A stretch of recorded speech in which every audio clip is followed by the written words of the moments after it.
कल भगवान अर्जुन को ये बता रहे थे, मैं सभी प्राणियों के प्रति समभाव रखता हूँ, क्योंकि चराचर जगत मुझसे ही प्रकट हुआ है। इसलिए मेरा अंश होने के नाते भला कौन ऐसा है जिसको मैं प्रेम न करता हूँ, जिसको अपना जिगर का टुकड़ा न समझता हूँ। सबके प्रति मेरा समभाव है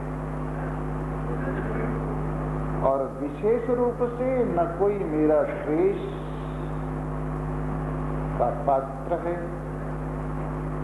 और न कोई प्रियता का पात्र है।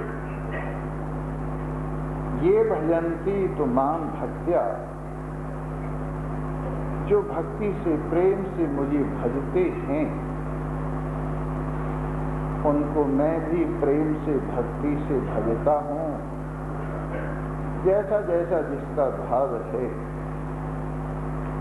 वैसा वैसा मेरा भी उनके प्रति भाव है। ये भाव भगवान अपनी ओर से किसी के प्रति बनाते नहीं हैं, पर जैसे कल हमने दृष्टांत दिया था, दर्पण होता है, उसके सामने जैसा कोई मुंह बना के जाता है वैसा ही दर्पण उसका मुंह दिखाता है। वैसे ही भगवान दर्पण की भांति हैं। उनके सामने कोई रोता जाए तो दर्पण में भी वो रोने का भाव ही देखता है, कोई हंसता जाए तो दर्पण में भी हंसने का भाव देखता है, कोई क्रोध से युक्त होता जाए तो दर्पण में भी क्रोध का भाव देखता है, कोई लोभ से युक्त होकर जाए तो दर्पण में भी लोभ का भाव देखता है।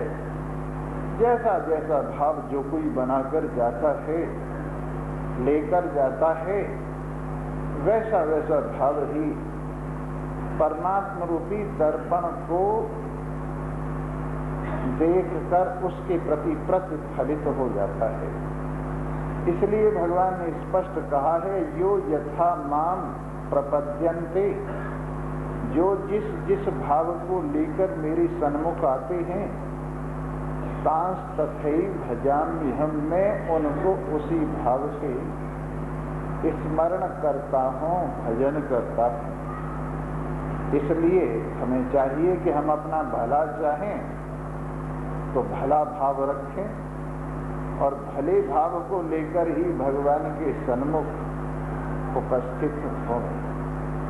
और ये बात गीता में बड़ी स्पष्ट कही है, मन एव मनुष्यानाम कारणम बंध मोक्षे। ये मन ही मनुष्यों के लिए बंधन और मुक्ति दोनों का परोसने वाला है। अगर श्रेष्ठ मन हो, अच्छा मन हो, परमात्मा की ओर लगा हुआ मन हो,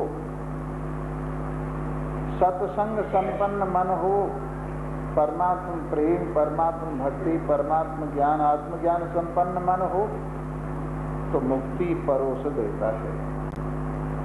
और यदि विमुख मन हो, संसार की ओर भागने वाला मन हो, दुर्भाव वाला मन हो, तो ये हमारे लिए बंधन परोस देता है।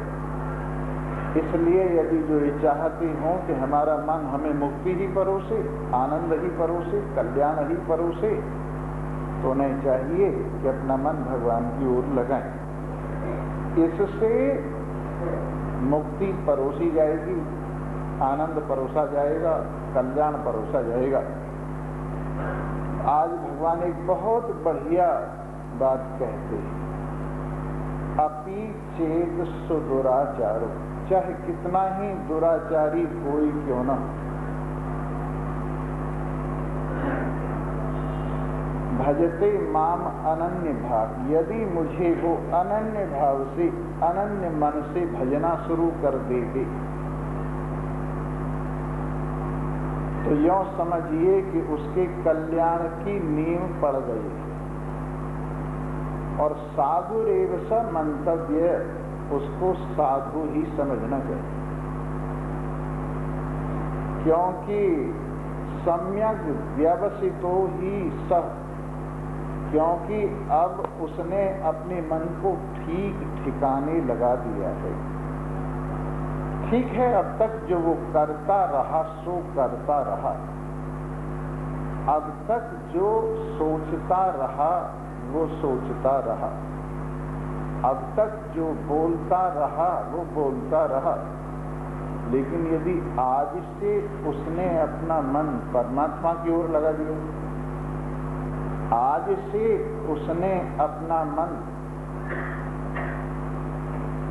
आत्माकार वृत्ति की ओर आमुख कर दिया, आज से उसकी वाणी परमात्मा के गुणगान के प्रति समर्पित हो गई, आज से उसका शरीर परमात्मा सेवा के लिए अर्पित हो गया, तो उसको साधु ही मानना चाहिए, क्योंकि अब वो बहुत जल्दी ही जरा सी लाइन आज बदली है तो कल को ये लाइन संसार की लाइन से कटकर बहुत दूर चली गई। जहाँ से एक लाइन दूसरी लाइन से कटती है बहुत थोड़ा सा अंतर होता है, लेकिन धीरे धीरे धीरे धीरे वो लाइन एक बॉम्बे चली जाती है और एक कलकत्ते चली जाती है। इस प्रकार से कोई इस लाइन को संसार की ओर से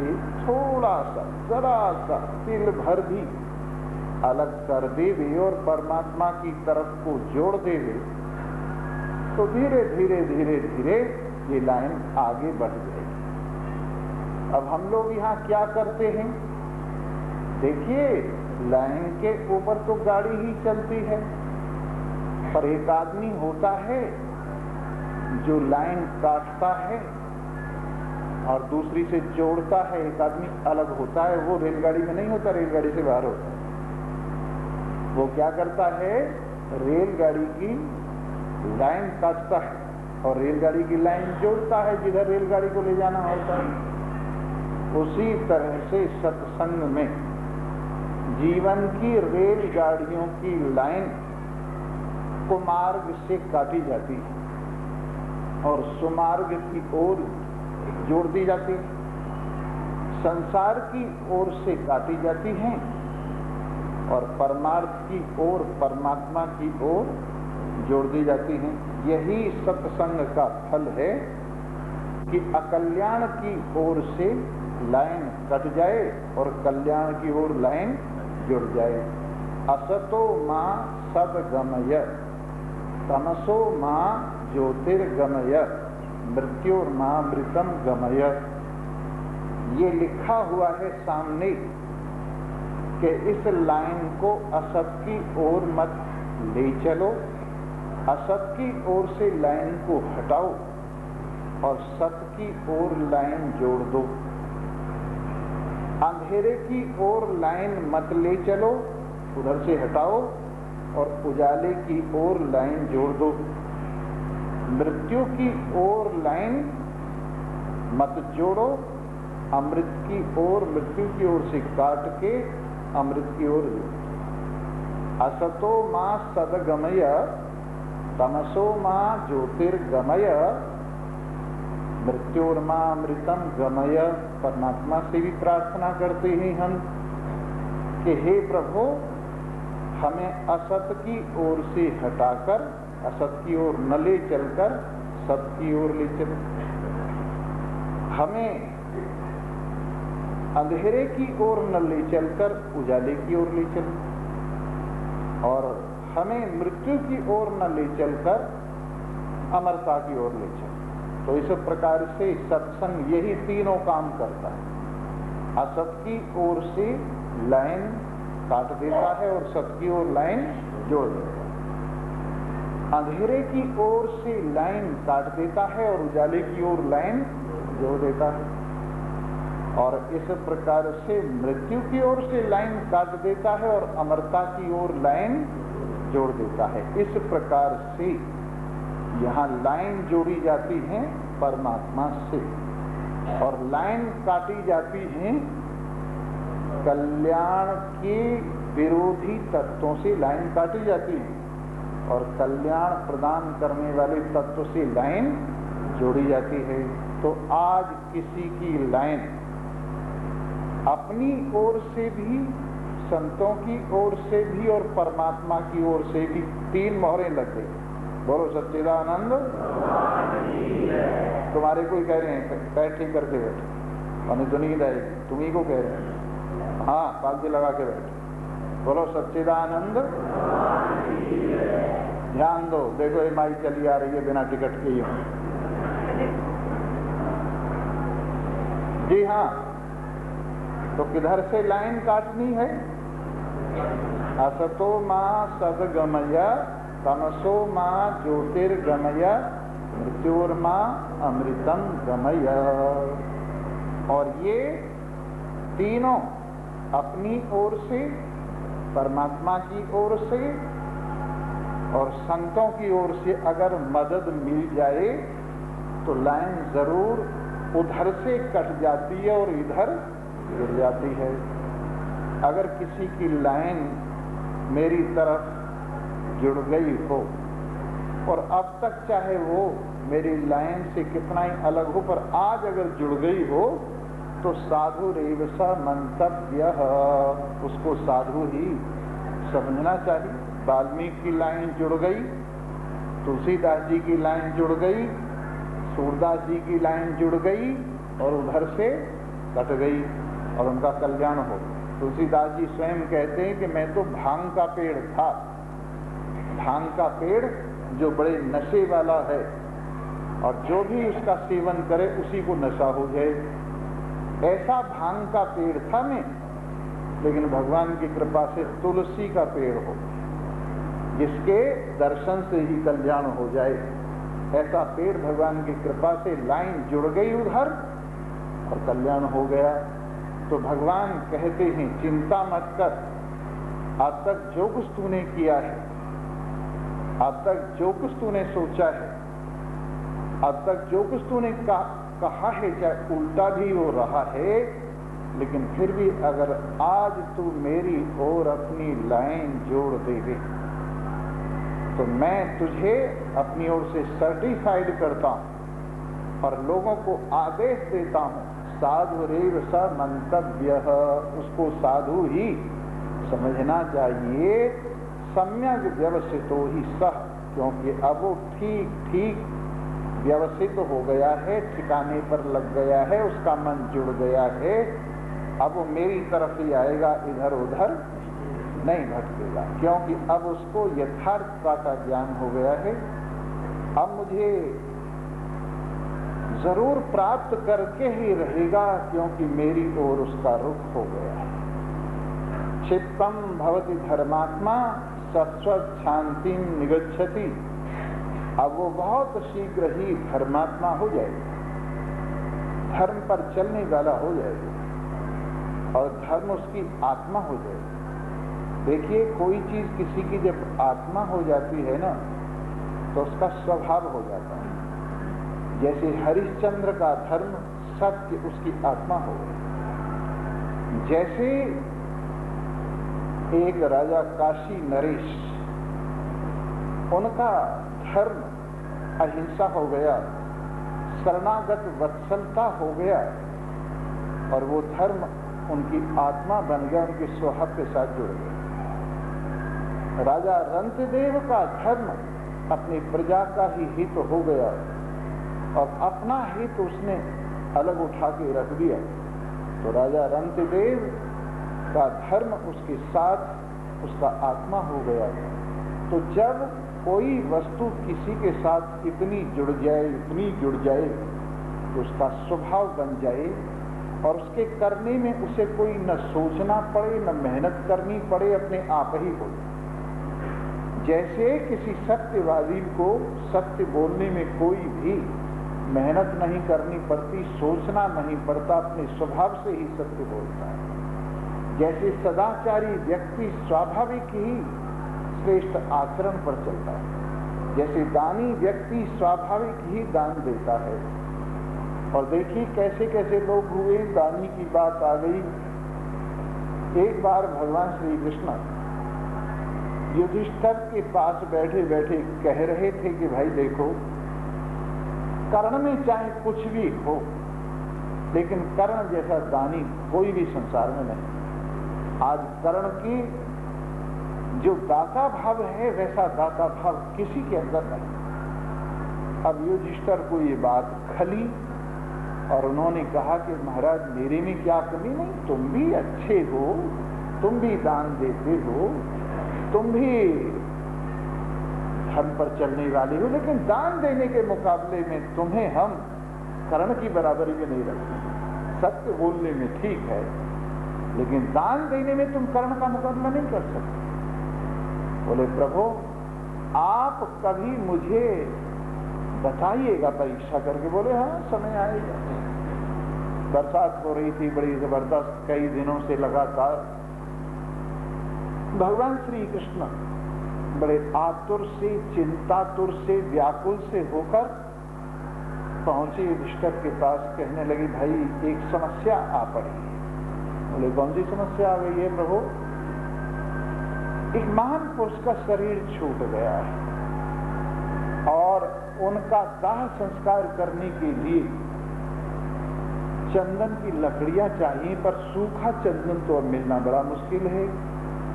मैं सोचता हूं चलो कहीं से काम बन जाए, चलो तुम ही देख लो, तुम्हारे यहाँ सूखा चंदन हो तो दे दो। युधिष्ठिर ने इधर उधर से समाचार मंगवाए, सब जगह चंदन की लकड़ियां गीली हुई पड़ी थी। उन्होंने कहा प्रभु चंदन की लकड़ियां कहीं भी सूखी नहीं है, मैं असमर्थ हूं। कहने लगे अच्छा हमारे साथ चलो, हम दोनों कर्ण के पास चलते ही शायद बात बन जाए। बोले कर्ण कहां से दे देगा लाकर, कि चलो तो सही। कर्ण के पास गए और दोनों को, कृष्ण भगवान को युधिष्ठिर को आता देखकर वो बड़े प्रसन्न हुए। कहने लगे आपका स्वागत है प्रभु, आओ, कैसे आपने कष्ट किया? कहने लगे भाई कर्ण, हमको इस वक्त एक महान पुरुष के शरीर का संस्कार करना है और कम से कम 10 मन चंदन की लकड़ियां तो हमें सूखी चाहिए ही, लेकिन कहीं सूखी लकड़ी मिल ही नहीं रही कि बैठो प्रभु अभी इंतजाम हुआ जाता है। घर में जो किवाड़ चढ़ी हुई थी और घर में जितना फर्नीचर था वो सारे का सारा उतार उतूर के भगवान के सामने ढेर लगा दिया कि प्रभु तोलते जाओ, जब 10 मन हो जाए ना तब बता देना। युधिष्ठिर देखता का देखता रह गया कि ये तो मेरे घर में भी सामान था, लेकिन मेरी हिम्मत ख्याल ही नहीं आया कि ये भी हो सकता है। तो इस प्रकार से दान करने का स्वभाव हो गया था और वो मना करना जानता ही नहीं था और अपने आप ही कहीं ना कहीं से विधि बन जाती। तो इस प्रकार से जब धर्म व्यक्ति का आत्मा हो जाता है, स्वभाव हो जाता है, तो समझिए कि व्यक्ति कल्याण के पथ पर बिल्कुल दृढ़ आरूढ़ हो गया। भगवान कहते हैं ऐसे ही जो आज मेरी ओर थोड़ा सा मुड़ा है, धीरे धीरे वो धर्मात्मा हो जाएगा, धर्म उसका आत्मा हो जाएगा, धर्म उसका स्वभाव हो जाएगा, वो धर्म के प्रति समर्पित हो जाएगा और विशेष रूप से जो सबसे बड़ा धर्म है मेरी ओर आना, जो सबसे बड़ा धर्म है मेरे साथ एकता का भाव ग्रहण करना, मेरे प्रति मन का लगाना, जो सबसे बड़ा धर्म है, उस धर्म को प्राप्त होकर शाश्वत शांति निगच्छति, ऐसी शांति जो एक रस सदा रहने वाली है, जिस शांति को कोई अशांति में बदल नहीं सकता, ऐसी शांति को प्राप्त हो जाता है। ऐसा व्यक्ति कौन्तेय प्रत जानी ही, हे कुंती के पुत्र अच्छी तरह से जान ले, न मे भक्त प्रणश्यति, मेरा भक्त कभी विनाश को प्राप्त नहीं होता है। आमतौर से आज की दुनिया में जो थोड़ा बहुत भगवान की ओर बढ़ते भी हैं, इस संसार की गति को देखकर उनकी भी हिम्मत पस्त हो जाती है कई बार। वो देखते हैं अधर्म पर चलने वालों के पास बिना बात धन चला आ रहा है, उल्टे पुल्टे कर्म करने वालों के पास सुख दौड़ते चले आ रहे हैं, और धर्म पर चलने वाले, भगवान की भक्ति करने वाले भूखों मर रहे हैं। तो जब वो कुछ ऐसा सा होते देखते हैं तो उनकी हिम्मत सी टूट जाती है और कहते हैं कि साहब हमने तो सब देख लिए, पापड़ बेल के, भजन भी करके देख लिया, भक्ति भी करके देख ली, सत्संग भी करके देख लिया, संतों के साथ भी बैठ के देख लिया, कुछ मजा नहीं आया, क्या मिलता है इससे? तो पहले ऐसे लोग हैं ही बड़े नासमझ, क्योंकि न वो धर्म का अर्थ समझते हैं, न भक्ति का अर्थ समझते हैं, न ज्ञान का अर्थ समझते हैं। उनकी भक्ति, उनका ज्ञान, उनका धर्म साधन है और संसार को वो साध्य समझते हैं। और यदि संसार की प्राप्ति में थोड़ी कमी रह जाती है तो इस साधन को छोड़ देते हैं, क्योंकि वो भगवान को साधन और संसार को साध्य समझते हैं। ज्ञान को साधन, संसार को साध्य समझते हैं, सत्संग को साधन और संसार को साध्य समझते हैं, संतों के साथ बैठने को साधन और संसार को साध्य समझते हैं। इसलिए वो लोग जो पहले ही ठीक नहीं समझते, जिनकी समझ पर पहले ही मैं कहूँ पत्थर पड़े हुए हैं, तो वो लोग बेचारे अगर इन साधनों से उनका साध्य मिलता हुआ नजर नहीं आता तो फिर वो इन साधनों को छोड़ ही देंगे, इसमें कोई शक की बात नहीं। लेकिन जो समझदार हैं वो जानते हैं संसार साधन है, परमात्मा साध्य है। साधन जितने हैं काफी हैं अगर परमात्मा मिल रहा है बिना साधन के ही, और साधन हमारे पास नहीं है तो ये तो उसकी बड़ी कृपा है। अगर साधन होते तो उनको भी हम परमात्मा की प्राप्ति में सत्संग के लिए ही लगाते, उनको भी हम भक्ति के लिए ही लगाते, उनको ही हम धर्म के लिए लगाते, और वो चीज बिना ही किसी साधन के भगवान की कृपा से मिल रही है तो रक्षा भी साधनों की न करनी पड़ी और लेने देने का बोझ भी साधनों का न उठाना पड़ा, और हमारा काम जो बनना चाहिए था वो बना जा रहा है। इसलिए ये तो और अच्छी बात है। इसलिए समझदार लोग इन साधनों को इतना महत्व नहीं देते जितना साध्य को महत्व देते हैं। इसलिए वो लोग चाहे कितने ही कष्ट हों, एक बात जानते हैं वो कि सुख दुखों की चिंता है ही नहीं, भय है विश्वास न जाए कहीं, सुख दुखों की चिंता है ही नहीं, भय है विश्वास न जाए कहीं, टूटे न लगाई तार रहे, जगदीश हरे जगदीश हरे, टूटे न लगाई तार रहे, जगदीश हरे जगदीश हरे। स्वामी जी मेरे पास साधन होती तो मैं भी भगवान को खरीद ले, मेरे पास धन होता तो मैं भी भगवान पर काबू कर लेता, मेरे पास दुनिया होती तो मैं भी दीन को काबू कर लेता। लेकिन ये उनका वहम है। भगवान कैसे काबू में आ जाते हैं ये तो उनकी अपनी राजी है, वो तुम्हारी मर्जी से थोड़ी काबू में आएंगे। लाइन में लगे रहो। किसके काबू में आते हैं? यही सदग्रंथ कहते हैं, यही सब संत गाते हैं, यही सदग्रंथ कहते हैं, यही सब संत गाते हैं। न जाने कौन से गुण पर दया निधि रीझ जाते हैं, न जाने कौन से गुण पर दया निधि रीझ जाते हैं।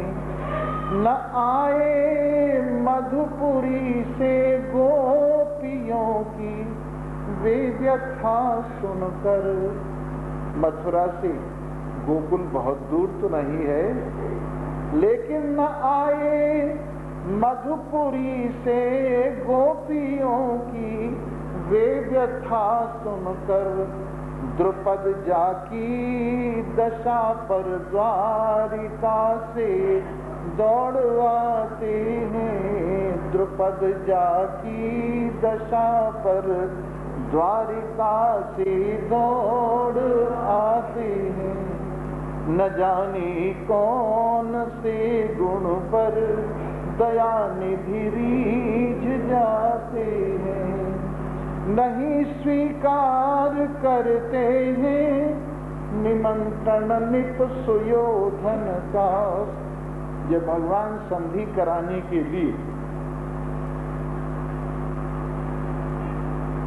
इनके दरबार में आए धृतराष्ट्र के पुत्रों, और ये सोच कर आए कि अगर 5 गांव तक भी यदि सुलह हो गई तो सुलह कर लो। दुर्योधन ने सोचा कि भगवान पर काबू कर लो और फिर ये हमारी हाँ में हाँ मिलाएं। पर काबू कैसे करें, इनकी खातिर तवाज़े करें। तो उन्होंने दुशासन के महल को विशेष रूप से सुसज्जित किया। दुशासन ने अपना डेरा दूसरी जगह लगा लिया, महल खाली कर दिया, और भोजन के लिए बड़ा सुंदर सुंदर प्रबंध हुआ। सेवा शुश्रूषा के लिए सेवक और सेविकाओं की भीड़ लगा दी गई, और स्वयं स्वागत करने के लिए कर्ण और दुर्योधन भगवान को लेने के लिए आए और कहा, प्रभु आपके ठहरने का प्रबंध हमने बहुत सुंदर जगह पर किया है, दुशासन के महल में आप ठहरेंगे और वहां आपके लिए सारी सुविधाएं। तो भगवान कहने लगे, बात ऐसी है भाई, किसी के यहाँ ठहरा जाता है, भोजन किया जाता है 2 स्थिति में। या तो खिलाने वाले का प्रेम हो या खाने वाले पर आपत्ति हो। तो प्रेम तेरा नहीं है, आपत्ति मेरे पे नहीं। प्रेम तेरा नहीं है, आपत्ति कोई मेरे पे नहीं है, इसलिए मैं भाई विदुर के यहाँ ठहरूंगा और वहीं भोजन करूंगा। दुर्योधन का दिल टूट गया, कहने लगे ग्वाले का ग्वाला ही रहा। समझे ना? तो नहीं स्वीकार करते हैं निमंत्रण निप सुयोधन का। विदुर के घर पहुंच कर भोग छिलकों का लगाते हैं। विदुर के घर पहुंच कर भोग छिलकों का लगाते हैं। न जाने कौन से गुण पर दया निधि रीझ जाते हैं। न रोए वन गमन में श्री पिता की वेदनाओं पर।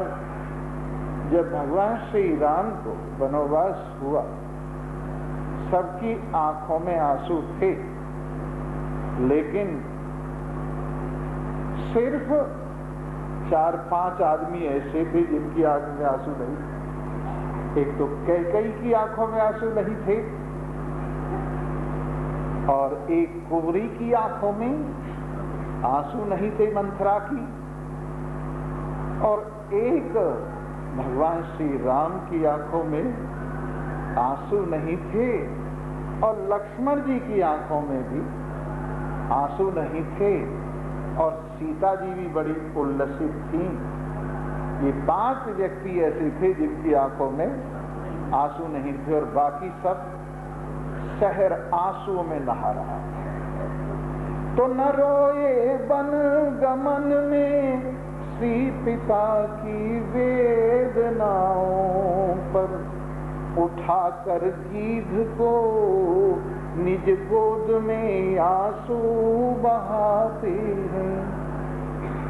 पिताजी का परित्याग करते हुए, उनकी आज्ञा से अयोध्या का परित्याग करते हुए जिनकी आंखों में आंसू नहीं आए, वही राम जटायु को गोद में ले। भगवान श्री राम लक्ष्मण जी दोनों सीता जी की तलाश करते करते जब आगे बढ़े तो बड़े करुण स्वर में उन्होंने एक आवाज सुनी, हे राम, हे राम, हे राम। राम ने कहा, कोई हमारा प्यारा अत्यंत दुखी होकर हमें पुकार रहा, चलो लक्ष्मण देखें कौन है। आवाज का लक्ष्य करके वहां पहुंचे तो अर्धमूर्छित जटायु पड़ा हुआ था। जटायु को देखा, भगवान श्री राम ने कहा, जटायु ये हालत तुम्हारी किसने की है? प्रभु, जानकी जी को रावण उठाकर ले जा रहा था, बड़ा ही करुण क्रंदन करते हुए मेरी पुत्री जा रही थी, मुझसे नहीं देखा गया, मैंने रावण को रोकने का प्रयास किया, उससे युद्ध किया, लेकिन मैं कामयाब नहीं हो सका, मेरे दोनों पंख काट दिए गए और मैं जमीन पर आ गिरा। प्रभु, आपको इस दुर्घटना का संदेश देने के लिए मैं अब तक जीवित हूं, दक्षिण की ओर ले गया है रावण। जनक पुत्री मेरी बेटी सीता को आप सीता जी की खोज कीजिए।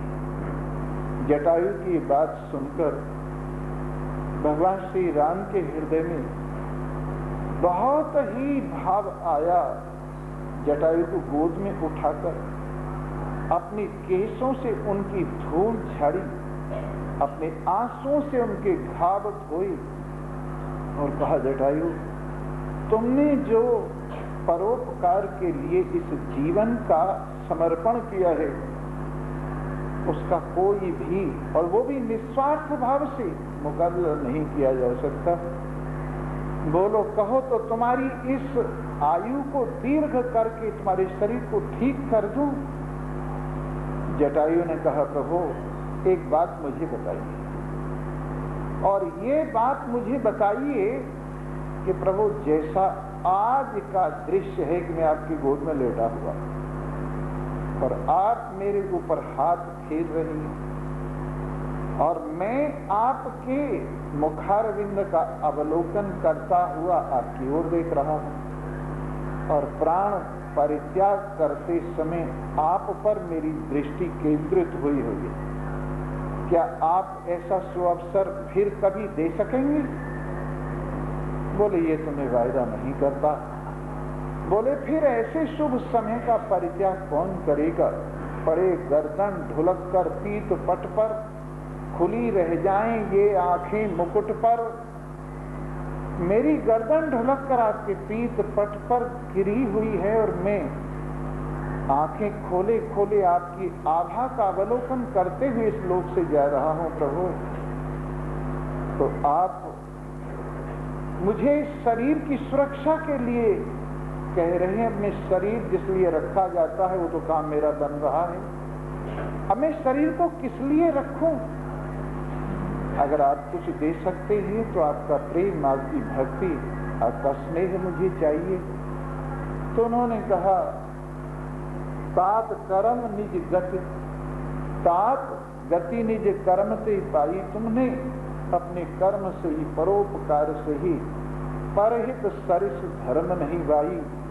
जो तुमने परोपकार किया उससे ही तुम्हारी गति हो गई है।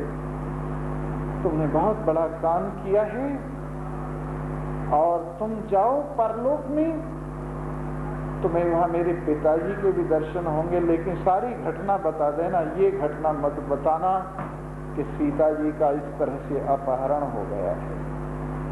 और उनका अंतिम संस्कार भगवान ने अपने हाथों से किया और जो उनके पिता को सौभाग्य प्राप्त नहीं हुआ वो जटायु को प्राप्त। तो न रोए बन गमन में सी पिता की वेदनाओं पर, उठा कर गीध को निज गोद में आंसू बहाते हैं। उठा कर गीध को निज गोद में आंसू बहाते हैं, न जाने कौन से गुण पर दया निधि रीझ जाते हैं। न पाए चरण धोवन बिंदु विधि और शंकर को। ब्रह्मा और विष्णु भी, ब्रह्मा और शंकर भी जिनके चरण कमल का धोवन प्राप्त नहीं कर पाते हैं, वो चरण उदक स्वयं केवट के घर जाकर लुटाते हैं।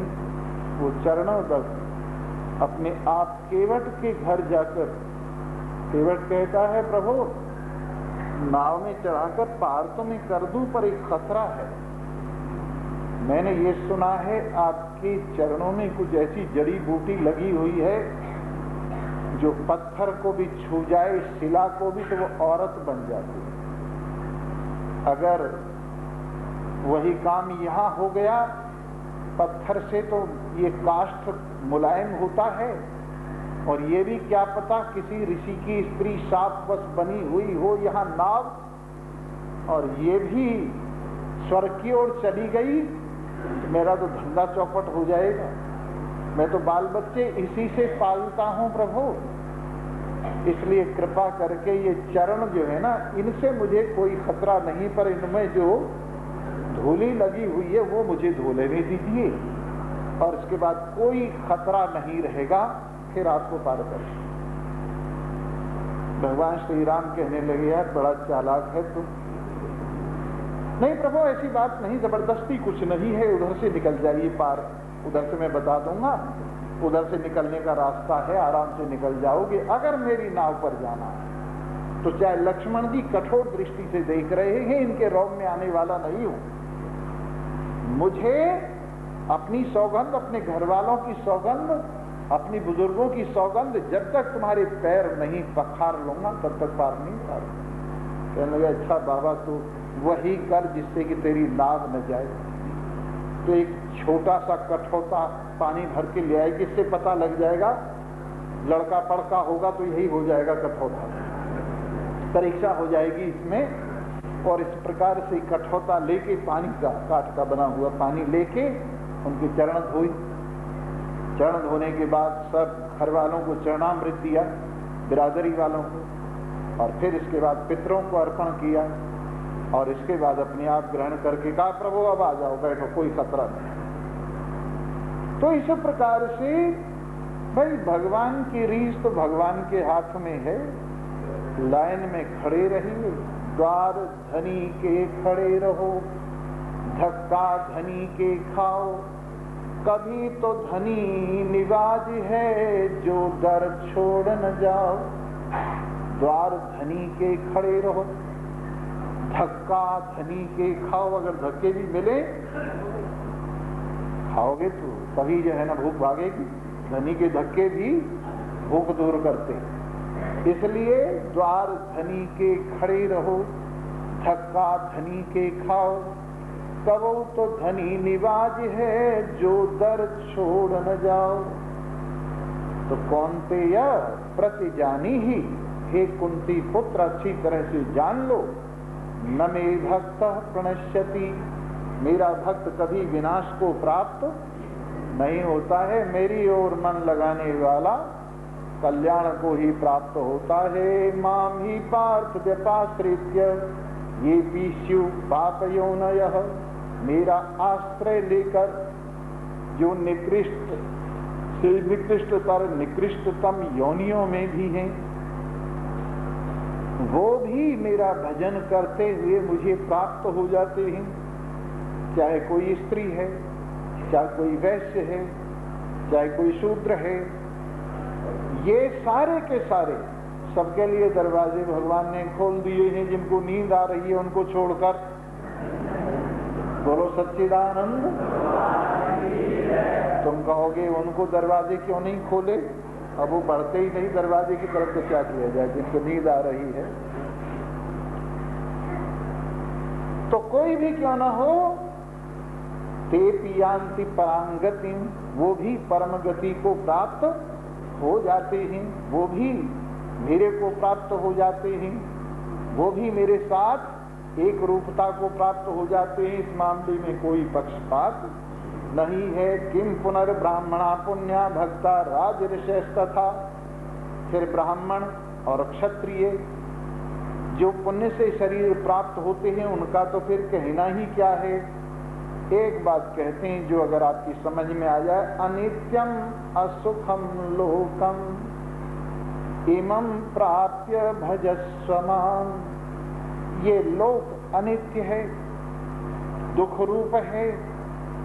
इस लोक को प्राप्त होकर और विशेष रूप से मनुष्य शरीर, एक और तो ये बिल्कुल एक क्षणिक वस्तु है मनुष्य शरीर। और कैसा है ये? बरसात में सिर पे रखी हुई कच्ची हांडी की तरह से, जैसे सिर पे रखे कच्ची हांडी को कोई बरसात में यात्रा करे, कितनी बूंद सहन करेगी वो? वैसे ही मनुष्य शरीर सिर पे रखी हुई बरसात में कच्ची हांडी की तरह। चौबारे में, चौबारे के ऊपर रखा हुआ आंधी में दीपक कितनी देर जलेगा? कितनी ही देर मनुष्य शरीर है। पहले तो मिलना बहुत मुश्किल, फिर इसका टिकना बहुत मुश्किल, मिल भी गया, टिक भी गया, तो फिर इसका सदुपयोग होना बड़ा मुश्किल। भगवान की कृपा से प्राप्त हुआ है, अनित्य है, क्षणिक है। इसका सदुपयोग न किया गया तो दुख रूप है। इस लोक को, इस शरीर को प्राप्त होकर जो इस शरीर के द्वारा मेरा भजन नहीं करते, इस शरीर का सदुपयोग नहीं करते, अरे शरीर से स्वर्ग भी प्राप्त कर लिया जाए तो भी थोड़ा है। इस शरीर से तो मुझे पाया जा सकता है, इस शरीर से तो आत्मज्ञान प्राप्त किया जा सकता है। यही चेद वेदी दथ सत्यमस्ति। अगर इस मनुष्य शरीर में रहते रहते अपने स्वरूप का बोध प्राप्त कर लिया तो बहुत अच्छा है, नहीं तो इस मनुष्य शरीर को पाकर भी ये काम नहीं हुआ तो बहुत बड़ा विनाश हुआ। ये आखिरी हॉस्पिटल है, इसमें जन्म मरण का आखिरी रोग, महान पुरुष रूपी आखिरी डॉक्टर ब्रह्म ज्ञान की आखिरी दवा देकर इस मनुष्य शरीर के चिकित्सालय में ही इस रोग को ठीक कर देते। और ये सब सुविधा मिल गई, लेकिन फिर भी अगर मनुष्य शरीर का उपयोग नहीं हुआ और यूं ही बेकार चला गया तो बड़े दुख की बात है। इसलिए इस अनित्य असुख लोक को प्राप्त होकर, शरीर को प्राप्त होकर जो मुझे भजते हैं, जो मेरा स्मरण करते हैं, जो मेरी ओर बढ़ते हैं, जो मुझे समझते हैं, जो मुझे मिलते हैं, जो मेरे साथ एक रूपता को प्राप्त हो जाते हैं, जो बंधन काट लेते हैं, धन्यवाद है उनको, धन्यवाद है उनके जन्म को, धन्यवाद है उनकी जननी को, धन्यवाद है उस पृथ्वी के टुकड़े को। अन्यथा तो यों तो संसार में सूकर कुकर की तरह से ही आदमी भी आता है और वही संसार के भोगों में जीवन बिताकर पशुओं की तरह से चला जाता है। बच्चे पशुओं के भी होते हैं, तुम्हारे भी हुए तो क्या हुआ? घर पशु पक्षी तक भी बना लेते हैं, तुमने भी बना लिया तो क्या हुआ? जिम्मेदारियां जिन्हें तुम समझते हो पशु पक्षी भी पूरे कर जाते हैं, तुमने ही पूरी कर ली तो कौन सी बड़ी बात हो गई? सारे काम आहार निद्रा भय मैथुनं च समानमेतत् पशुभिर्नराणाम् बुद्धि तेषाम् अधिको विशेषः बुद्धि विहीना पशुभिः समाना। अरे आहार, नींद, भय और संसार का विषय सुख, ये तो जैसा मनुष्य शरीर में है वैसा ही पशु में। विद्या ही तेषाम् अधिको विशेषः बुद्धि, समझ, ज्ञान, अपने आप के कल्याण की ये जो बुद्धि है ये मनुष्य शरीर में ही जागृत होती है।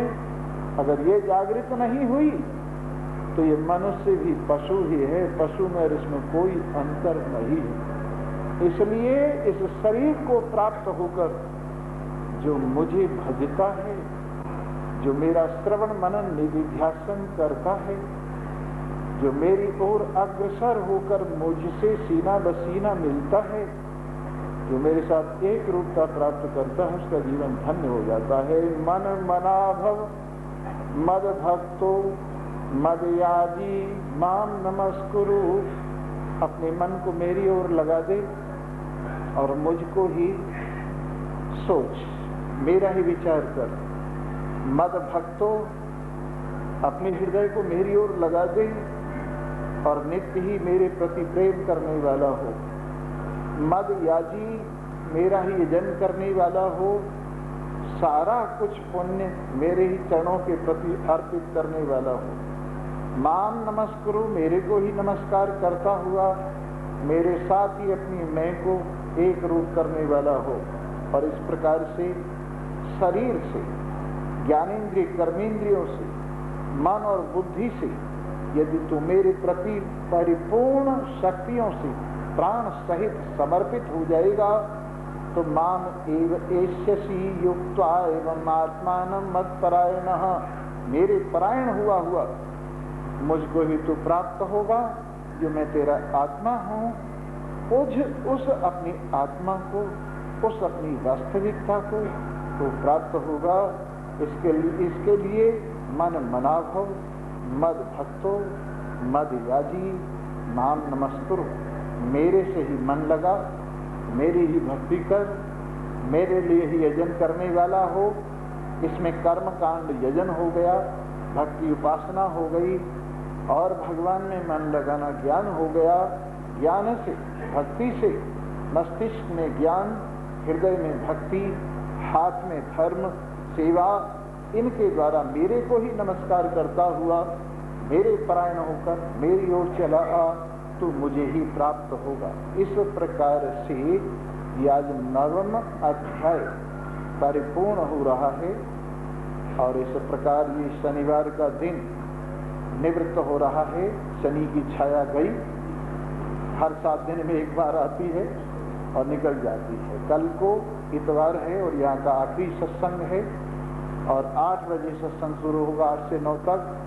कल को आगे का प्रोग्राम बताएंगे, कल कहाँ परसों कहाँ सत्संग होना है और साथ ही विशेष रूप से इन बातों को अपने साथ जोड़े रखने के लिए पुस्तकों का, कैसेटों का सारा ही इंतजाम प्रबंध है। बाहर से आप ले सकते हैं जो लेना चाहें, आज नहीं तो कल ले लें, क्योंकि ऐसा है ये चीजें कभी कभी मिलती हैं और सारी जिंदगी काम देती। इसलिए अब ये शरीर तो सदा उपस्थित रहने वाला है नहीं, लेकिन बातें उपस्थित रखी जा सकती हैं, ऐसे साइंस ने, विज्ञान ने आविष्कार कर दी है। तो आप लोग बाहर से ऑडियो कैसेट और ये वीडियो कैसेट अपनी दे रहे हैं, वो भी जो चाहे ले सकते हैं और पुस्तकें भी ले सकते हैं जो चाहें बाहर से। पुस्तक एक आजकल जो चल रही है वह सनातन धर्म प्रबोधिका, और मैं समझता हूँ सनातन धर्म के ऊपर जितनी शंकाएं हो सकती हैं उन सब का उत्तर उसके अंदर है। 1200 प्रश्न हैं और 1200 उत्तर। छोटा सा प्रश्न, छोटा सा उत्तर, हर वस्तु को अच्छी तरह से समझाया गया है। और अगर आप सनातन धर्म का कम से कम आधार समझना चाहें क्या है, क्योंकि लोग बाग सनातन धर्म के बारे में छोटी छोटी बातों को ही सनातन धर्म समझ लेते हैं और आगे नहीं बढ़ते हैं। सनातन धर्म छोटी बात से लेकर बड़ी बात तक कहाँ तक ले जाता है, ये बात समझने के लिए ही हमने सनातन धर्म प्रबोधिका, जिस प्रकार से एक बच्चे को समझाने के लिए स्कूल में प्रवेशिका होती है, वैसे ही वो प्रबोधिका प्रवेशिका जैसी है। जो भी लेना चाहें बाहर ले सकते हैं। इन्हीं शब्दों के साथ आप सभी को धन्यवाद है। ओम तत्सदिति श्रीमद् भगवद गीता तो